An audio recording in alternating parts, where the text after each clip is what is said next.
what you are.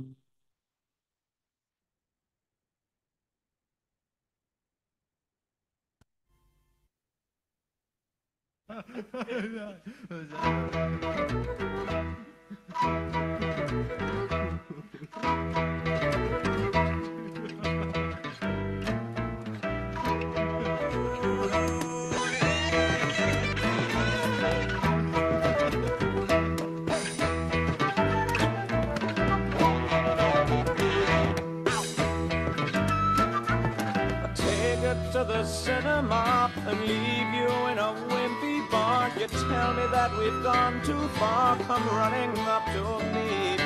Make the scene at Cousin Jack's. Leave him to put the bottles back. Mends his glasses that are cracked. Well, that's one up to me. Hey.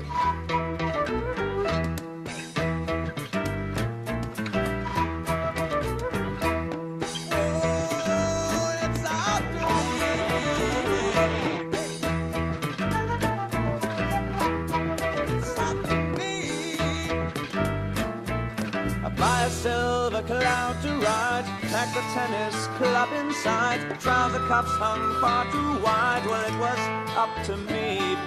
Tires down on your bicycle, you know it feels like an icicle. The yellow-fingered smoky girl is looking up to me. Yeah.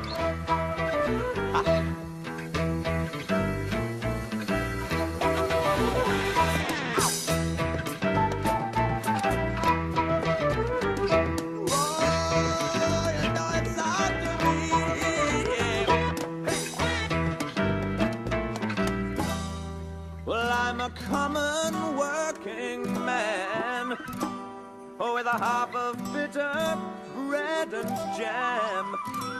And if it pleases me, I'll put one on your fan when the copper fades away. Oh, it's up to me.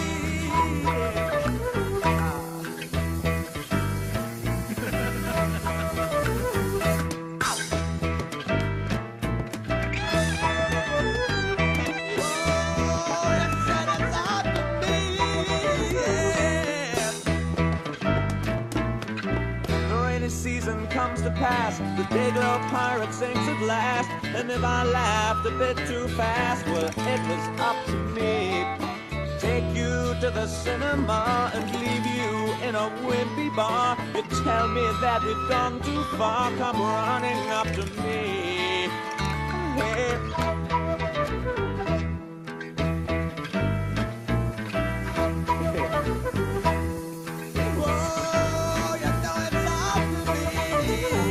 Okay, well, it looks like it is time to begin.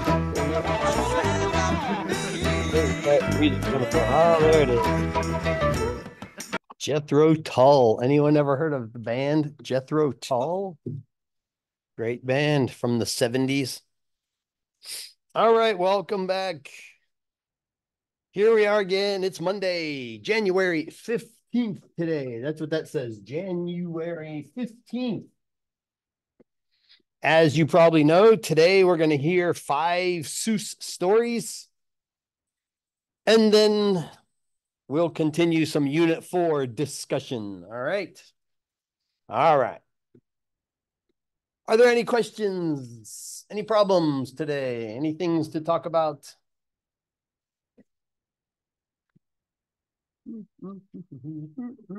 Okay, well, there's no hurry to get through 5 stories. Usually I would only do 4 in a day, but this is the winter class, so we got long days. We're going to do all 5 today. It's a lot to listen to, but that's okay. Hang in there. Maybe our readers will make it interesting. Keep it interesting. I don't know. All right, so we have 5 groups, 1, 2, 3, 4, and 8. Is there any group that wants to go first?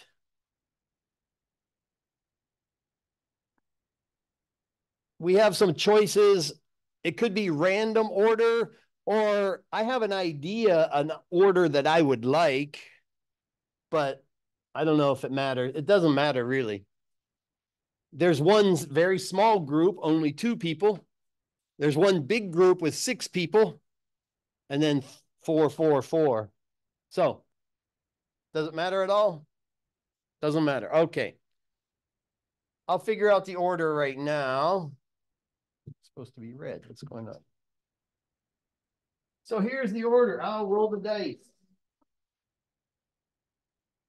dice. There's a 1, 2, 3, and 4. Group 8 will be represented by the number 5 here. Let's check the order. First is group 4. Okay, the big group. Wow. The 6-person group will go first. If everyone's here on time. One person's missing already. So again, this is maybe the order. How many are here? 5, 8, 9, 10, 12, 13, 16, 18. 2 missing. Her and who else is missing? I don't know. 2, 5, 8, 9. 2, 5, 8, 9. 18 are here. She's missing. Oh, well, it doesn't matter. I'll figure it out. Send me and whom? I don't know. Well, here's a, oh, group 1 gets the darn. I like group 1 to be last, but that's okay. Group 3. Give me a 5. Give me a 5. Ooh. Oh, there we go. That makes our small 2-person group last. That's too bad. Oh, well. Fate. It must be fate. All right. So, yes, think about that. That must be the order unless, let's see. So, Isan Mi, not here yet. Probably coming, but we'll see. Who else? I don't know. It's hard to see any missing people. Oh, no, there he is. Oh, okay. Here. Kim Jun Young here. Kim Sung Jun here. Kim Min Soo. Yeah. Here.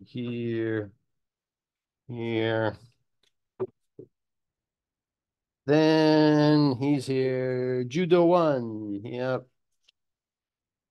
Itaeho.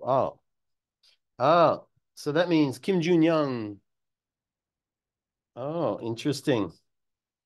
All right. Well, that's okay because he's group 8 over there. So we'll do that later.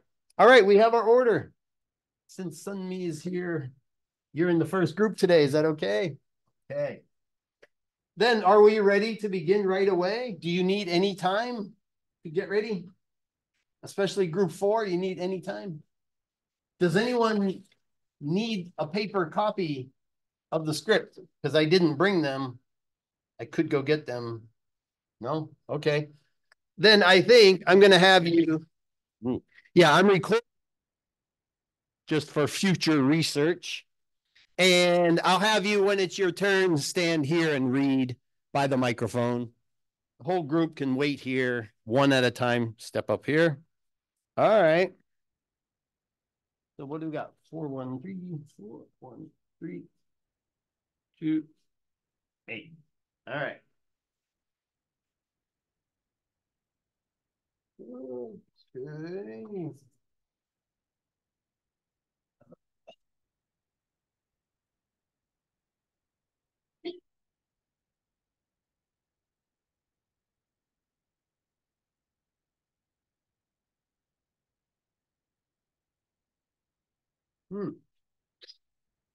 Okay, well, look at this. Coincidentally, the one book I had opened is group 4, so I knew it, huh?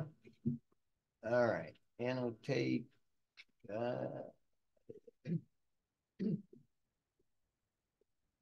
Okay, we ready? Group 4, come on up. Everybody come on up together. Kind of wait here, and let's see.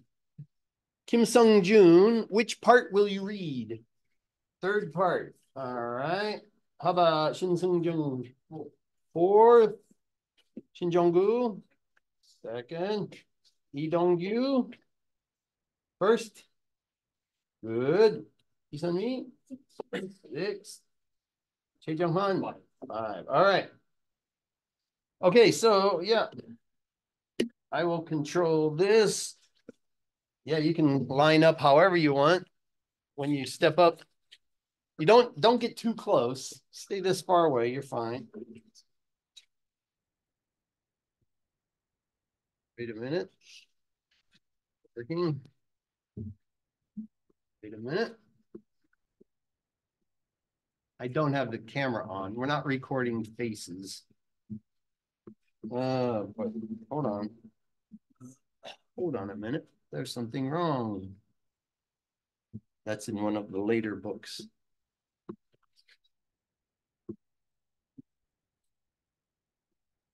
See, the cursor's funny. Anyone know what's going on here?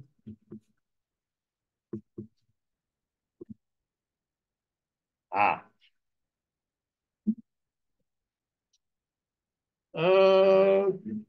Okay. Okay, whenever you're ready.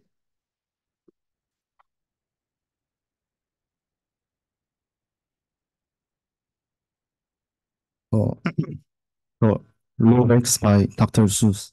At the far end of town where the crooked grass grows and the wind smells slow and sour when it blows, and no birds ever sing excepting old crows, is the street of the lifted Lorax. And deep in the crooked grass, some people say, if you look deep enough, you can still see today where the Lorax once stood just as long as it could before somebody lifted the Lorax away. What was the Lorax? And why was it there? And why was it lifted and taken somewhere from the far end of town where the quicker grass grows? The old Wansler still lives here. Ask him, he knows. You won't see the Wansler. Don't knock at his door. He stays in his lurking on top of his door. He lurks in his lurking cold under the roof, where he makes his own clothes out of muffled move. And on special dank midnights in August, he peeks out of the shutters, and sometimes he speaks and tells how the Lorax was lifted away. He will tell you, perhaps, if you are willing to pay. On the end of a rope, he lets down a tin pail, and you have to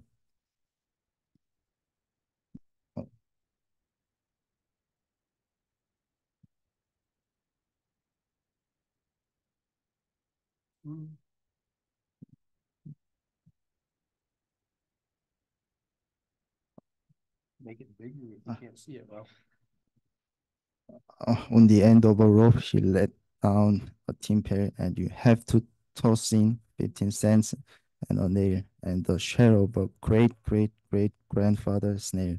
Then he pulls up the pail, makes a most careful count to see if you paid him the proper amount.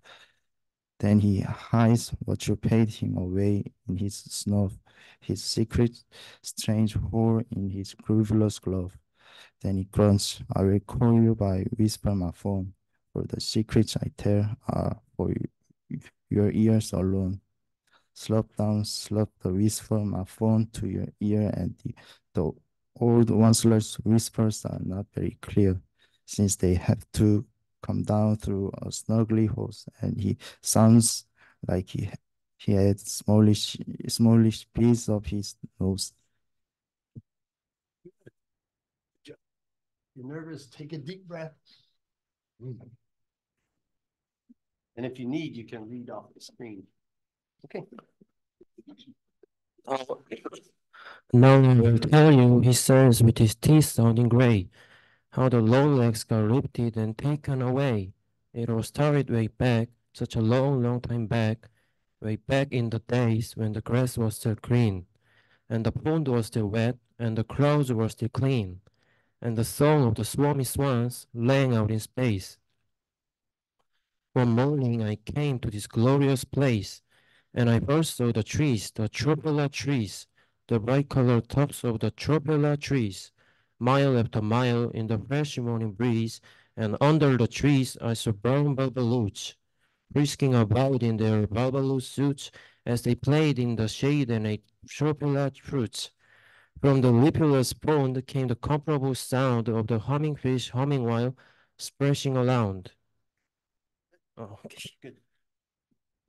But those tropilla trees, all my life I've been searching for trees such as these. The touch of their tops was much softer than silk, and they had the sweet smell of fresh butterfly milk. I felt a great leaping of joy in my heart. I knew just what I'd do. I unloaded my cart. In no time at all, I had built a small shop that I chopped down a tropilla tree with one chop. And with great skillful skill and with great speedy speed, I took the soft tops and I knitted a sneed. The instant I finished it, I heard a jump. I looked. I saw something pop out of the stump of the tree I chopped down. It was a sort of a man. Describe him? That's hard. I don't know if I can. He was shortish and oldish and brownish and mossy, and he spoke with a voice that was sharpish and bossy. Good. Thanks. That's good. Mister, he said with a sort of sneeze, I am the Lorax. I speak for the trees. I speak for the trees have no tongues. And I'm asking you, sir, at the top of my lungs. He was very upset as he shouted and popped. What's that thing you've made out of my truffle top? Look, Lorax, I said, there's no cause for alarm. I chopped just one tree. I am doing no harm. I'm being quite useful. This thing is a sneeze. A sneeze or find something that all people need. It's a shirt, it's a sock, it's a glove, it's a hat. But it has other uses, yes, far beyond that.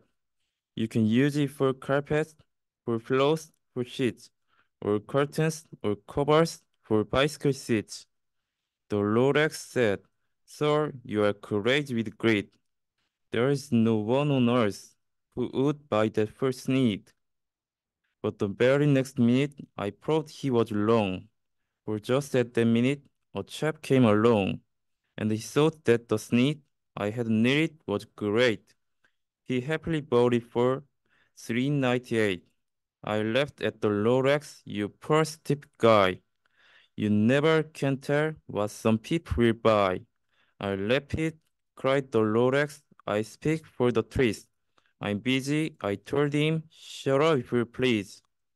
I rushed across the room, and in no time at all, with a radio phone, I put in a quick call. I called all my brothers and uncles and aunts, and I said, listen here. Here's a wonderful chance for the whole Wonsler family to get my reach. Get over here fast. Take the road to North Niche. Turn left at Weehawken, sharp right at South Stitch. Part 4. Here we go. And in no time at all, in the fact I built, the war once our family was working for tilt. We were all killing needs, just as busy as bees, to the sound of the chopping of truffle trees. Then oh, baby, oh, how many business did grow? Now chopping one trees, and time was too slow. So I quickly invented my Super X hacker, which worked of 4 trees at one smacker. We were making tennis 4 times as fast as before. And that Lorax, he didn't show up anymore. But the next week, he knocked on my new office door. He snapped, I am Lorax who speak for the trees, which you seem to be chopping as fast as you please. But I am also in charge of the brown Barbarot, who played in the shade in their Barbarot shoots and happily lived, eating tropical fruits. Now, thanks to your hacking my trees to the ground, there are not enough tropical fruits to go round. And my poor Baba root are all getting the crumbs because they have gas and no food and their tummies. They love living here, but I can't let them stay. They will have to find food, and I hope that they may. Good luck, boys, he cried and he sent them away. I the once were but said as I watched them all go. But business is business, and business must grow regardless of climate in Tommy, you know. I mean no harm. I most truly did not, but I had to grow bigger. So bigger I got. I biggered my vector, I biggered my load, I biggered my wagon, I biggered the load of the need I shipped out. I was shipping them both to the south, to the east, to the west, to the north. I went like on biggering, selling more tennis, and I biggered my money, which everyone needs. Good, very good. Two more people on this story. 5 and then 6. 6 and 5.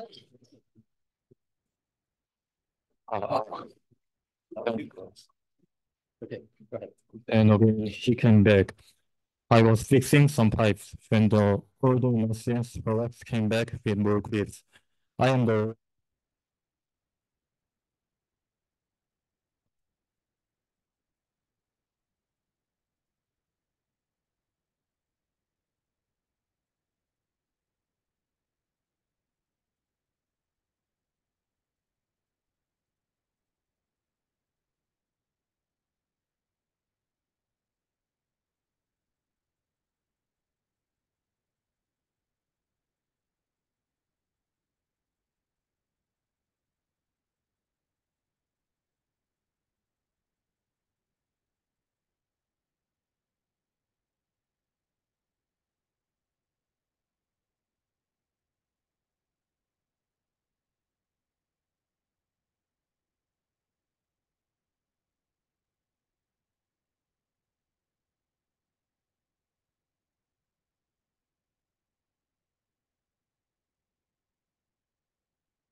And last but not least.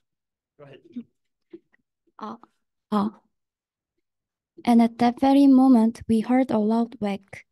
From outside in the fields came a sickening smack of an axe on a tree. Then we heard the tree fall, the very last Raphaelite tree of them all. No more trees, no more needs, no more work to be done. So in no time, my uncles and aunts, everyone, all waved me goodbye. They jumped into my cars and drove away under the smoke-smoggered stars. Now all that was left neath the bad-smelling sky was my big empty factory, the Lorax and I. The Lorax said nothing, just gave me a glance, just gave me a very sad backward glance, as he lifted himself by the seat of his pants. And I'll never forget the grim look on his face when he hoisted himself and took leave of this place, through a hole in the smoke without leaving a trace. And all that the Lorax left here in this mess was a small pile of logs with the one word on less. Whatever that meant, well, I just couldn't guess. That was long, long ago. But each day since that day, I've sat here and worried away through the years, while my buildings have fallen apart. I've worried about it with all of my heart. But now, says the counselor, now that you're here, the word of the Lorax seems perfectly clear. Unless someone like you cares a whole awful lot, nothing is gonna get better, it's not. So catch, calls the counselor. He lets something fall. It's a trifle seed. It's the last one of all. You're in charge of the last of the trifle seed, and trifle trees are what everyone needs. Plant a new trifle. Treat it with care. Give it clean water and feed it fresh air. Grow a forest. Protect it from X that heck. Then the Lorax and all of his friends may come back. All right, very good. Let's give them all a hand. Even though they all abandoned her to be alone at the end. You guys didn't wait for your. All right. Very nice, very nice. Let me do this. Stop recording. Okay. Yes, that was great. I think you saw good examples of, I feel like they all practiced a lot, especially you only had 2 days, right? But you could tell some, their English is better than others, pronunciation better than others, but it seemed like they all practiced. They all had that rhythm very nicely done. So really good. And if anybody wants to get some feedback on the exact pronunciation problems I heard, there's some very common pronunciation problems that I often don't even talk about in the class because it would be a whole class of its own. But after class, if you want to know what I heard from your speaking, you can ask anytime. All right, very nice. That was group 4. We can do this.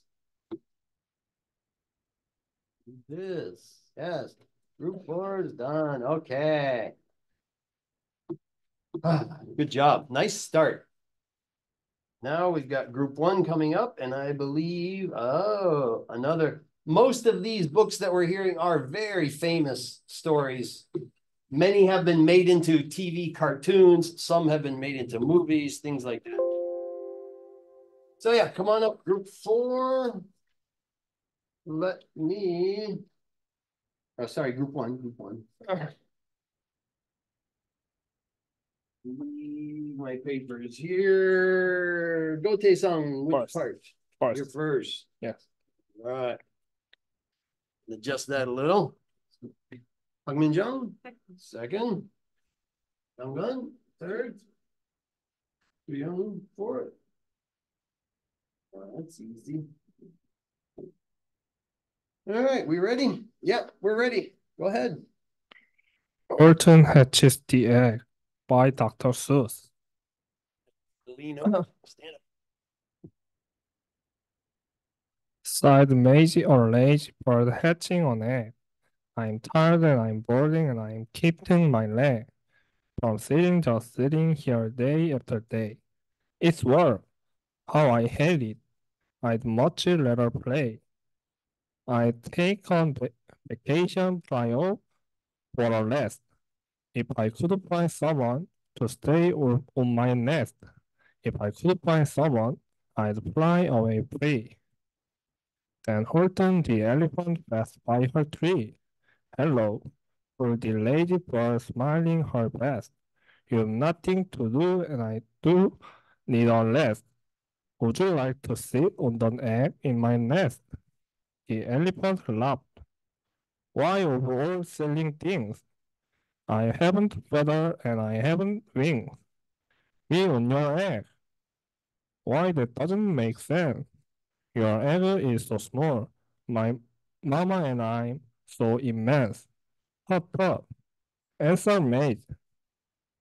I know you are not small.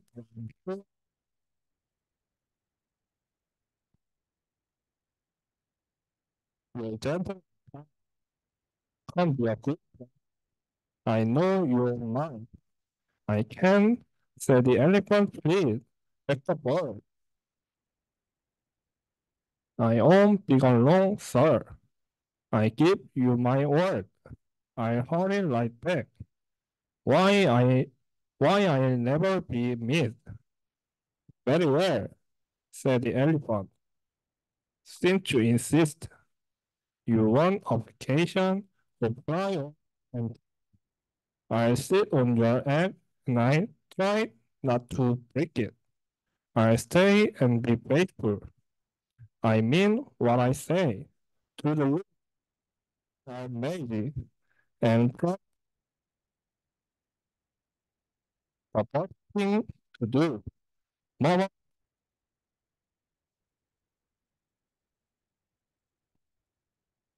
make it much stronger. That hasn't that has to be done. Now I get on it. I must wait on. Then carefully and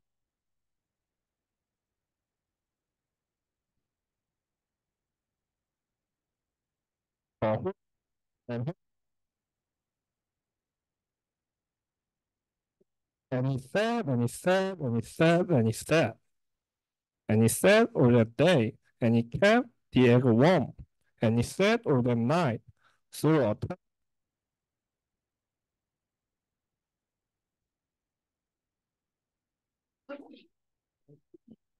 Its power and its lightning, its thunder, its lumber.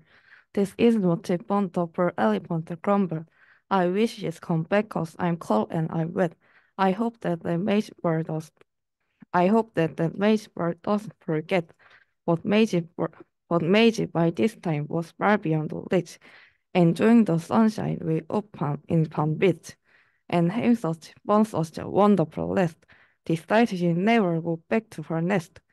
So Horton kept sitting there day after day, and soon it was autumn, the leaves blew away.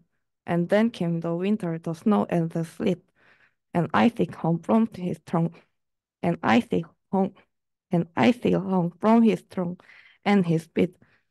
But Horton kept sitting and say with a sneeze, I'll stay on this egg and I won't let it breathe. I meant what I say and I say what I meant. On elephant's face for 100%. So Pearl Horton sat there all winter. So Pearl Horton sat there whole winter through. And then came the springtime with trouble on you. His friends gathered around and they shouted with glee. Look, Horton the elephant's up in a tree. They taunt, they teased him, they yelled how absurd. But Horton the elephant thinks he's a bird. They laughed and they laughed, then they all ran away. And Horton was lonely, he wanted to play. But he stand on the egg and continued to say, I meant what I say, and I say I what meant. And elephant's paper 100%. No matter what happens, this egg must be tend. But poor Horton's troubles was far from end. For while Horton sat there so faithful, so kind, 3 hunters come sneaking up softly behind.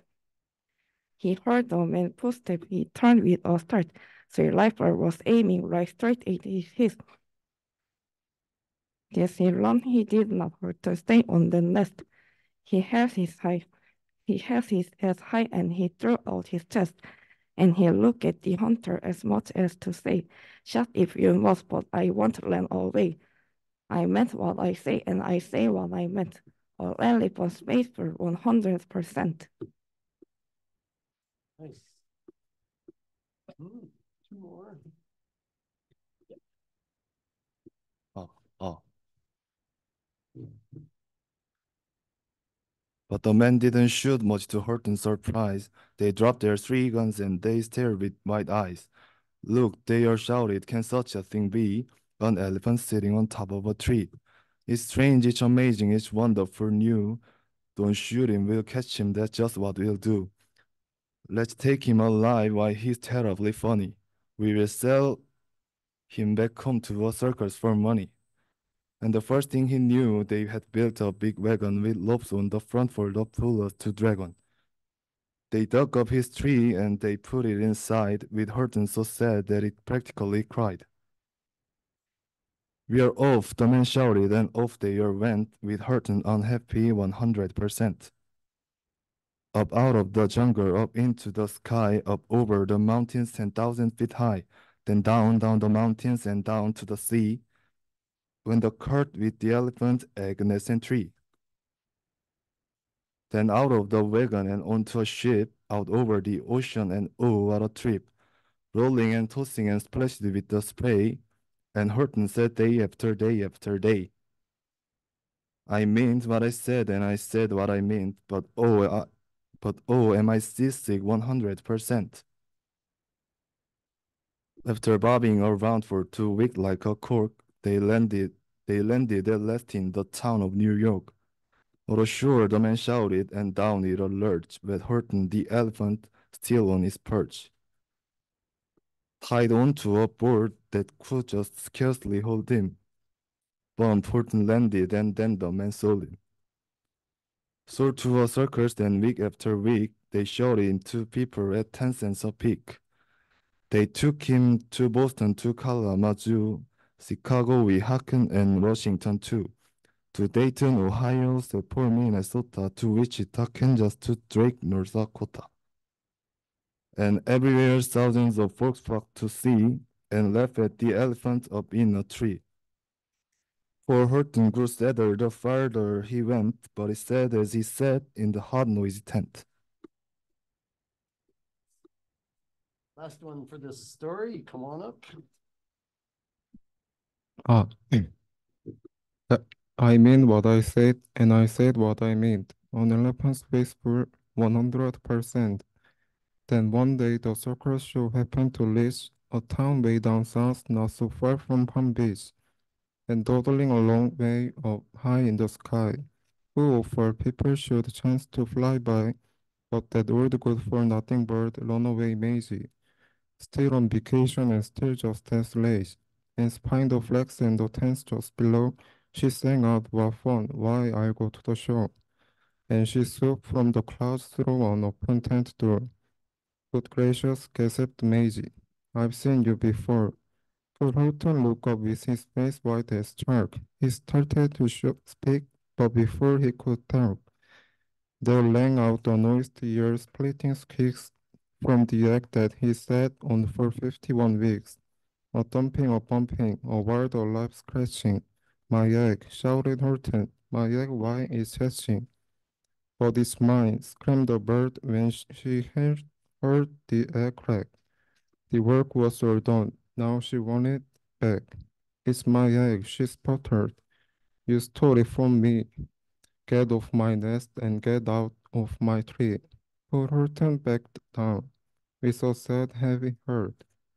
But at that very instant, the egg burst apart, and out of the pieces of red and white shell from the egg that he sat on so long and so well, Horton the elephant saw something with. It had ears and a tail and a trunk just like his.